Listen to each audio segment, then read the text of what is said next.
حضور پاک صلی اللہ علیہ وآلہ وسلم کی محبت ایمان کی بنیاد ہے.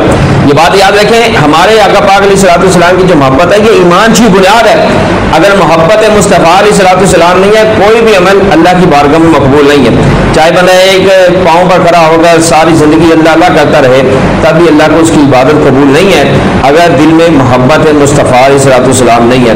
اگر دل میں محبت مصطفیٰ علیہ الصلوۃ والسلام ہے تو پھر چھوٹے سے چھوٹا عمل بھی اللہ تبارک و تعالیٰ اپنی بارگاہ میں قبول فرما دیتا ہے. تو یہ بات یاد رکھیں, حضور پاک صلی اللہ علیہ وآلہ وسلم کی محبت ایمان کی بنیاد ہے.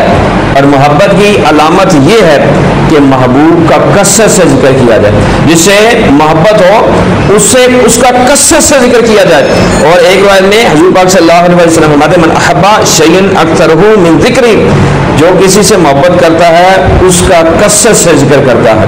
جس کو جس سے محبت ہوتی ہے وہ اس کا ذکر جو ہے وہ کثرت سے کرتا ہے.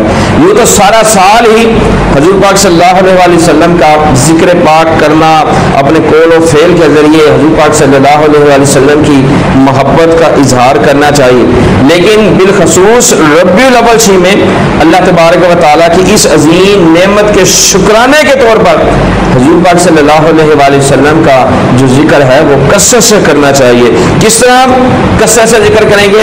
حضور پاک صلی اللہ علیہ وآلہ وسلم پر درود شریف کثرت سے پڑھنا چاہیے, نعت مصطفیٰ علیہ الصلوۃ والسلام کثرت سے پڑھنی چاہیے, حضور پاک صلی اللہ علیہ وآلہ وسلم کی عظمت و شان کثرت سے بیان کرنی چاہیے, محفل میلاد مصطفیٰ علیہ الصلوۃ والسلام کرنی چاہیے, ہمسایوں کے حقوق کا خیال کرتے ہوئے اپنے گھروں میں اپنے محلوں میں جہاں بھی ہوں آقا پاک علیہ الصلوۃ والسلام کی نافل کا انعقاد کرنا چاہیے, حضور پاک صلی اللہ علیہ وآلہ وسلم کا ذکر کرنا چاہیے.